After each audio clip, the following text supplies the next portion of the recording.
Bonjour tout le monde et bienvenue à cet épisode Oracle Tube. Donc aujourd'hui, je vous partage un jeu de cartes qui n'est pas un jeu de cartes Oracle, mais c'est un jeu de cartes qu'on peut utiliser pour notre cheminement personnel. Donc, vous savez que moi, je m'appelle Stéphanie et puis je suis intervenante psychosociale depuis 28 ans. Maintenant, j'accompagne les gens. J'aime beaucoup les jeux de cartes oracle pour nous aider à aller puiser dans le symbolisme, dans les archétypes, aussi dans aller chercher dans notre inconscient un peu ce qu'on porte quand on fait des prises de conscience en lien avec des cartes oracles. Je trouve ça vraiment intéressant, puis on explore ça aux 2 semaines ensemble les vendredis. Mais aujourd'hui, j'ai eu envie d'utiliser un jeu de cartes qui est plutôt axé sur la communication non violente. Donc, qui va nous permettre d'explorer un petit peu notre façon de s'exprimer, notre façon d'être dans nos relations, qui a aussi beaucoup de potentiel pour amener des prises de conscience, puis pour nous amener à voir un petit peu ce qu'on porte en nous, puis nos habitudes, puis nos réflexes qui peuvent être sains, qui peuvent être bons dans nos relations, mais qui peuvent aussi nuire à nos relations. Donc, un bel outil pour prendre du recul, puis voir un petit peu plus comment nous, on est dans notre 50% de toute relation, parce que n'importe quelle relation, on est 2 personnes, donc on a 50% de ce qu'on apporte dans cette relation-là, puis le fait de se voir clairement, mais ça peut aider. Et la communication non violente, c'est quelque chose de vraiment précieux à explorer dans ce cadre-là pour la communication, pour être capable de s'affirmer, de nommer nos besoins, de mettre nos limites, mais aussi pour apprendre à communiquer avec les personnes autour de nous de façon saine, de façon claire, de façon bienveillante. Donc, vraiment une approche très intéressante, puis on fait un jeu de cartes avec cette approche-là. Donc, sagesse et puissance de la communication non violente, 56 cartes et un livret pour pratiquer au quotidien. Donc, c'est Anne Van Stappen qui a créé ce jeu de cartes-là. Puis, en arrière, ici, on a la photo de notre auteur, on aime ça. Donc, on nous dit ici, voici un coffret qui permet de comprendre de façon ludique et profonde, seul ou à plusieurs personnes, les principes de la CNV, communication non violente.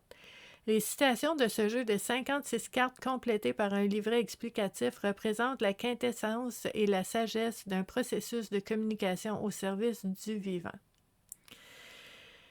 La CNV constitue une véritable philosophie de vie largement inspirée par des principes de non-violence de Gandhi et par l'écoute sans jugement prônée par Carl Rogers. Okay. Donc, elle enseigne une façon de s'affirmer sans écraser l'autre et d'écouter l'autre sans se négliger soi-même. Elle permet de développer l'assertivité et l'empathie. S'immerger dans la CNV requiert de la pratique, de la détermination et une imprégnation patiente. Cela peut se comparer à l'apprentissage d'une nouvelle langue. Le tirage quotidien de ces cartes de sagesse en sera le premier outil. Donc, vraiment, c'est un outil pour nous aider à mieux communiquer ce jeu de cartes-là. Puis là, quand on ouvre le boîtier, on a un autre petit boîtier avec les cartes dedans et le livret va par-dessus. Là, je l'ai sorti parce que je veux qu'on regarde le livret ensemble. En fait, ce qu'il faut savoir, c'est que ce livret-là, d'habitude, dans les jeux de cartes, chacune des cartes qu'on a ici, on a une girafe puis un petit chacal, pour ceux qui aiment la communication non violente. Chacune des cartes, habituellement, dans un autre jeu de cartes, serait expliquée dans le petit livret. OK? Mais là, c'est pas comme ça, ce jeu-là. Ce jeu-là, c'est comme 2 outils distincts. Donc, on a le jeu de cartes avec les différentes thématiques explorées et on a le livret qui est vraiment un livre sur la communication non violente. C'est vraiment un ajout, un annexe à ce qu'on a avec les cartes. Donc, dans ce livret-là, on a la table des matières, on a un sommaire. Donc, on nous dit ici, il y a un mode d'emploi, la définition, les fondements et les buts de la communication non violente, les principes sur lesquels se fonde la communication non violente, les 2 volets du processus de la CNV, soi et l'autre. Ensuite de ça, il y a les aspects basiques et théoriques de la CNV. Pourquoi des girafes et des chacals au dos des cartes? On nous parle de ça. Il y a le vocabulaire, donc des listes de sentiments éprouvés quand nos besoins sont satisfaits et des listes de mots de sentiments éprouvés quand nos besoins ne sont pas satisfaits. Des mots à éviter à tout prix car ils contiennent une évaluation marquée. Donc, c'est vraiment là, ça là, petit livre parfait, CNV 101, là, introduction pour tout savoir sur la communication non violente. Ensuite de ça, il y a des annexes là-dedans et il y a des lectures recommandées. Donc, si ça vous intéresse, la communication non violente, ce jeu de cartes-là, tu sais, vous avez les cartes pour vous aider à pratiquer ou avec vos enfants ou avec vous ou votre conjoint ou vos amis ou peu importe, seul ou en groupe. Et vous avez le livre. Moi, j'aime ça. Tu as comme 2 outils dans la même boîte. Très cool. Donc, dans le livret, on a le mode d'emploi. Donc, on nous dit ici, si vous êtes impatient d'expérimenter la richesse et la sagesse de la CNV, voici quelques suggestions pour utiliser ce jeu de cartes. Pour obtenir une réponse ou une aide, bon, isolez-vous, prenez le temps de bien vous installer, prenez le temps de faire le vide en vous, mélangez les cartes et étalez-les devant vous, dos des cartes visibles, tout en continuant à respirer paisiblement et en ayant votre question à l'esprit. Bon. Là, on va choisir la carte qui nous attire et elle portera un message pour nous aider dans notre communication à partir de maintenant avec les prises de conscience qu'on va faire. C'est le fun, hein? Ben oui. Après ça, il y a une autre façon d'utiliser le jeu de cartes. On peut recevoir un message qui va inspirer ma journée. Donc, tu penses, tu dis, ah, aujourd'hui, il me semble, je vais tirer une petite carte, là, ça va faire du bien, je vais voir ça va être quoi, mon inspiration du jour, qu'est-ce qui va me guider aujourd'hui. Ensuite de ça, une autre façon de l'utiliser, si vous avez une question concernant une interaction délicate qui s'en vient, on peut tirer une carte aussi. Si vous avez besoin de vous ressourcer, de retrouver votre énergie vitale ou de vous recentrer, on peut utiliser une carte aussi.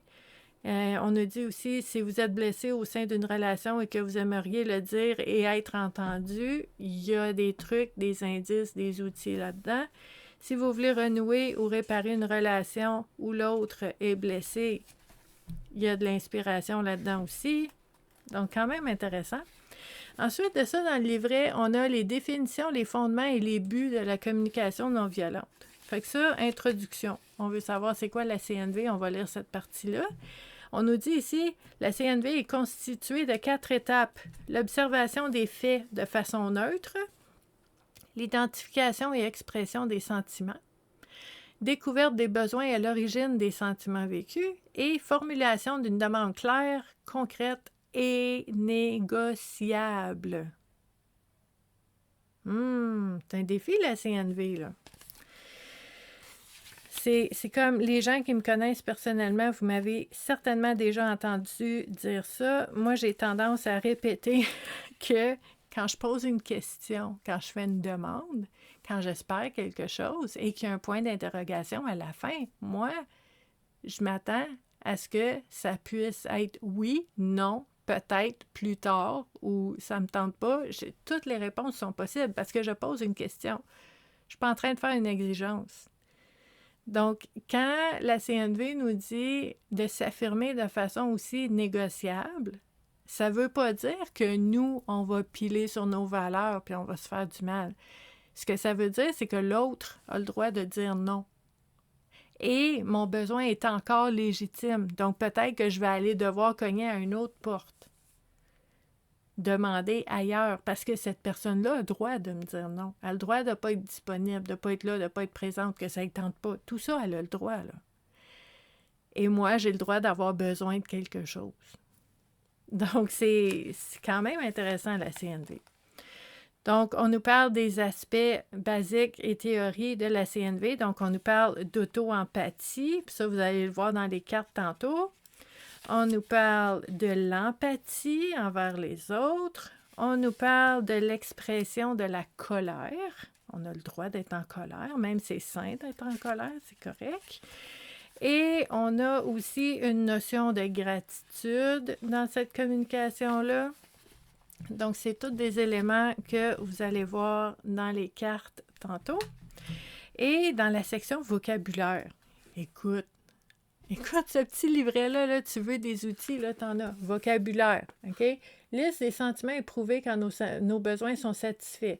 Je suis à l'aise, admiratif, allégé, aimant, amusé, animé, enjoué, apaisé, centré, chaleureux, ému, engagé. Tous les mots. Si tu n'as pas de mots, là, ben, ça peut aider à trouver des mots. Quand tes besoins sont insatisfaits maintenant, puis il y en a, là, il y a plein d'exemples. Donc, les besoins sont satisfaits. Je suis à bout, abattu, accablé, affamé, affolé, agacé, agité, bloqué, bouleversé, découragé, dérouté, désabusé, désolé, effondré, effrayé, épuisé, essoufflé, fatigué, fâché, en ordre alphabétique, là. Il y a vraiment moyen de trouver les mots, de se pratiquer à trouver les bons mots. Les mots à éviter à tout prix. Il y en a quand même plusieurs ici. Moi, personnellement, si vous avez déjà fait une formation avec moi en communication, je vous en ai nommé un qu'il faut faire attention, c'est le mot « pourquoi ». Parce que quand on dit « pourquoi », ça implique « je comprends pas », ça implique « explique-moi ça », ça implique « justifie-toi », ça implique un jugement, ça implique une incompréhension. Donc, pour moi, j'utilise plus le mot « pourquoi ». Je vais dire « comment ». Comment t'en es venu à cette constatation-là? Comment t'en es venu à cette idée-là, à ce choix-là? En quoi c'est quelque chose qui semblait intéressant ou important pour toi? Puis ça ouvre la conversation. C'est pas un jugement. Il n'y a pas une notion d'évaluation ou d'incompréhension. Donc, ça fait partie des éléments explorés. Puis dans le livret, ensuite de ça, lecture recommandée, on adore ça. On a aussi du même auteur, différents livres. Puis là, ben, on est à la fin de notre petit livre sur la communication non violente. Fait que déjà, tu as ça dans ton boîtier. Après ça, c'est pas fini. Tu as plein de cartes avec les petites girafes puis les petits chacals. Donc ici, ce qu'on a, c'est, par exemple, une carte d'empathie. Puis là, c'est écrit, dans mon écoute, ce qui compte surtout, c'est ma qualité de présence. Excusez. Là, vous allez voir différents, je vous montre des exemples. Une carte non. Donc, dire non est plus aisé quand je connais les besoins auxquels je dis oui. C'est une réflexion intéressante, ça. Ensuite, une carte de besoin. Donc, un besoin a plus besoin d'être reconnu qu'assouvi. J'ai pas tant besoin que mon besoin soit répondu, qu'on règle quelque chose. J'ai besoin d'être entendu, j'ai besoin d'être reconnu, j'ai besoin qu'on m'écoute puis qu'on se rende compte que j'ai besoin de ça. Il y a des notions de base. J'ai toujours le choix. J'ai toujours le choix, même si parfois ce choix est limité ou inconfortable. Au minimum, j'ai le choix de mes pensées et de mes interprétations des événements. Selon mon regard sur un événement, j'ai le pouvoir de l'empirer, de l'alléger ou de l'embellir. Notion de base de la CNV. Tu piges ça un matin, là. Ça peut t'aider à voir les choses autrement dans ta journée, les imprévus qu'il va y avoir, tout ça. Donc, on n'a pas vu de carte d'auto-empathie. En voilà une ici. On dit, pour m'exprimer de façon juste, il faut d'abord que je m'écoute pour me connaître et identifier mes sentiments et mes besoins. En communication non violente, cela s'appelle l'auto-empathie. Donc, vous voyez, on peut utiliser le livre, on peut utiliser les cartes. Ici, honnêteté ou assertivité. Si je m'exprime d'une telle façon que l'autre entend une critique, je réduis quasiment à zéro mes chances d'obtenir ce que je veux, et ce, même si ma critique est fondée. À long terme, toute phrase sous-entendant un manque, une plainte, un jugement, dessert mes objectifs. Ça m'aide pas. Donc, cette réflexion-là, vraiment, vraiment intéressante. Ensuite, on a une carte de gratitude. Je pense qu'on n'en a pas vu. Donc, l'appréciation positive est un élixir dont chaque être humain a soif, mais peu d'entre eux osent en demander ou s'autoriser à la recevoir. Et moi? Donc, il y a même des questions là-dedans. Y a-t-il quelque chose qu'on n'a pas vu? Bon, je pense qu'on a toutes vu les différentes thématique des cartes. OK. Fait que là, avec le livret, ça vous a donné des indices de comment on peut utiliser ce jeu de cartes-là pour nous aider à apprendre la CNV. Mais par exemple, si, mettons, aujourd'hui, je dis « Ah, ça me tente de tirer une carte, je vais brasser les cartes et je vais avoir l'intention que la carte qui va ressortir soit déclencheur d'une prise de conscience qui puisse vraiment m'aider. » Bon, elle est tombée à terre. On va aller la chercher. C'est ça, les vidéos live. C'est pas live, mais je fais pas d'ajustement. Je ne modifie pas les vidéos. Donc, ça donne ce que ça donne. On est dans le vrai. Donc, la carte était bonne, celle-là. On va en sortir 2 autres. On va voir combien qu'on en a le temps d'explorer ensemble. OK. Puis là, on va voir ici qu'est-ce qui sort comme réflexion qui pourrait nous aider dans nos relations, mais aussi dans notre façon de communiquer. Donc, la première carte qui est sortie, c'est une notion de base. Donc, c'est écrit « Écoute l'autre sans t'effacer et fais-toi entendre sans agresser ». Donc, dans un cheminement personnel, je pourrais utiliser cette carte-là. Puis moi, ce que je ferais, en fait, c'est que j'aurais un cahier, puis j'écrirais ça. J'écrirais écoute l'autre sans t'effacer et fais-toi entendre sans agresser. Puis là, je me dirais, est-ce que ça m'arrive des fois? Est-ce que ça m'arrive des fois d'effacer ou de minimiser, de banaliser mes propres besoins parce que je suis en train d'aider quelqu'un d'autre ou je suis en train d'écouter quelqu'un d'autre? Est-ce que ça m'arrive avec certaines personnes ou dans certaines circonstances de crier ou de parler fort pour me faire entendre? Parce que j'ai l'impression qu'il faut que je prenne la place, puis il faut que je bouscule, puis que je déplace de l'air pour que les gens m'écoutent enfin. Puis là, ce que je pourrais faire dans ma réflexion, c'est me poser la question, quelle serait une façon de pouvoir écouter et de pouvoir m'affirmer pour que les deux, on ait notre place, pour que moi, je minimise pas mes propres choses, mais que j'arrive pas comme un bulldozer non plus quand j'ai besoin de quelque chose. Donc, à ce moment-là, ce que ça fait comme réflexion avec cette carte-là, c'est que on va aller voir c'est quoi nos fragilités ou nos vulnérabilités, on va aller voir c'est quoi nos forces, puis on va aller voir avec quelle personne et dans quelles circonstances, des fois, c'est plus difficile. Puis ça devient très précieux pour apprendre à se connaître, pour voir nos habitudes, nos réflexes en communication, puis aussi de voir les habitudes, les rôles peut-être qu'on a dans certaines relations, puis qu'on ne remet pas en question parce que ça a toujours été comme ça, mais qu'on gagnerait peut-être à remettre en question. Donc, un autre exemple, on a une belle carte d'empathie ici. Donc, c'est tout un art d'accueillir avant de réagir. Est-ce que je parviens à le cultiver? Excellente question. Donc, on pourrait se poser la question dans notre cahier, OK, quand je vis une émotion, là, quand je vis une émotion, puis là, ça monte, ça prend de la place, est-ce que j'arrive à accueillir l'émotion avant de réagir? Puis il y a peut-être certaines personnes d'entre vous que vous faites comme, ben non, ça se peut pas. On vit une émotion, ça monte, puis paf, c'est là, c'est là, that's it. Sauf que c'est possible, il y a le moyen d'accueillir une émotion, de dire l'émotion monte, je la ressens, je la vois, je la regarde, je m'assois avec, je suis pas obligée. Je suis pas obligée de modeler mes comportements ou ma réaction à l'émotion qui monte. C'est une émotion qui monte. Je peux en être consciente. Puis à ce moment-là, quand on ne réagit pas tout de suite, on a la capacité de recul de voir le message de cette émotion-là. Tu sais, en quoi cette émotion-là qui arrive en ce moment, c'est important pour moi? C'est quoi le message en arrière? Qu'est-ce que je comprends à partir de cette émotion-là? Est-ce qu'il y a une injustice? Est-ce qu'il y a quelque chose qui touche à mes valeurs? Puis bon, quand je prends le temps de m'asseoir avec l'émotion, je peux voir la racine, la source de cette émotion-là. Quand l'émotion monte, puis que je la suis, puis que je surfe dessus, puis je suis complètement ailleurs, juste dans l'émotion, mais je ne verrai jamais c'est quoi le message.